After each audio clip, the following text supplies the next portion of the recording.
present ourselves to you.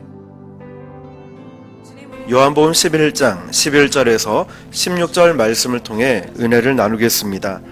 예수님은 모든 것이 하나님의 보내심으로 영적인 생각으로 사역을 행하셨습니다.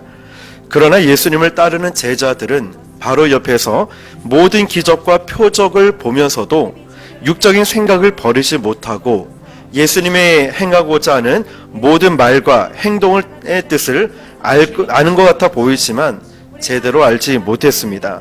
13절, 14절 보면 예수는 그의 죽음을 가리켜 말씀하신 것이나 그들은 잠들어 쉬는 것을 가리켜 말씀하신 줄 생각하는지라. 이에 예수께서 밝히 이르시되 나사로가 죽었느니라. 지금까지 믿고 따라온 제자들임에도 불구하고 예수님의 생각과 제자들의 생각은 너무나 달랐습니다. 그것은 바로 깨어있어 영의 생각을 하는 것과 세상 속의 육신의 정욕을 버리지 못하는 범죄한 인간의 모습과도 같습니다. 혹시 이 모습이 저와 여러분의 모습은 아닙니까? 저는 이 말씀을 묵상하며 주님께서 얼마나 답답하셨을까 생각을 해보았습니다. 아직도 깨닫지 못하느냐? 나사로가 죽었다니까. 이런 말까지도 하나하나 다 풀어서 설명을 해줘야 하니 라고 깨닫지 못하는 제자들을 바라보시면서 기도 좀 해라, 하나님의 일을 먼저 좀 생각해라 라고 말씀하진 않았을까 생각해 보았습니다. 16절에도 디도모라고 하는 도마가 다른 제자들에게 말하되 우리도 주와 함께 죽으러 가자 하니라 라고 말을 하며 굉장히 용감하고 믿음이 좋아 보입니다. 그러나 이 역시도 주님께서 하신 말씀을 제대로 알지도 못하고 자신의 생각만 앞세운 영웅주의, 기회주의자로 나서는 것입니다. 분명 15절 말씀에 예수님께서는 내가 거기 있지 아니한 것을 너희를 위하여 기뻐하노니 이는 너희로 믿게 하려 함이라. 그러나 그에게로 가자 하시니 말씀하셨습니다. 말씀에 비추어 보면 도마는 하나님의 말씀을 잊어버리는 불신앙을 나타내는 것입니다.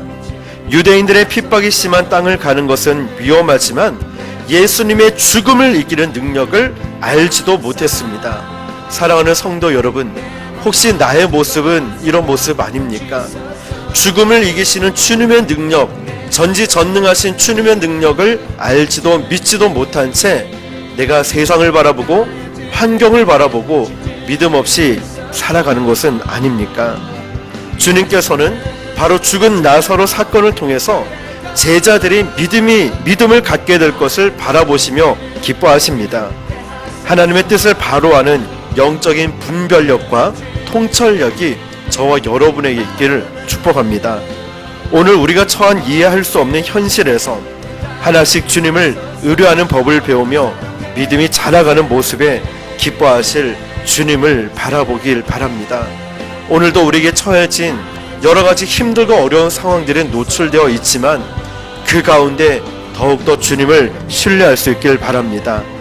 살아도 주를 위해 살고 죽어도 주를 위해 죽나니 그러므로 나는 사나 죽으나 오직 주의 것이로다.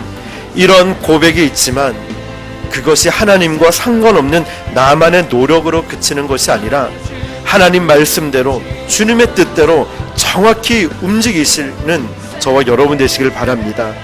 또한 바쁘고 분주한 가운데서도 주님을 잊지 마시고 말씀도 잊지 마시고 조롱과 핍박의 소리에도 주님을 위해서 받는 거라면 기꺼이 즐겁게 여기며 하나님께 영광 올려드리는 삶을 살아가시길 바랍니다. 마지막 때가 가까울수록 사람들은 자기 주장대로 예수님 없이 살아가려 합니다.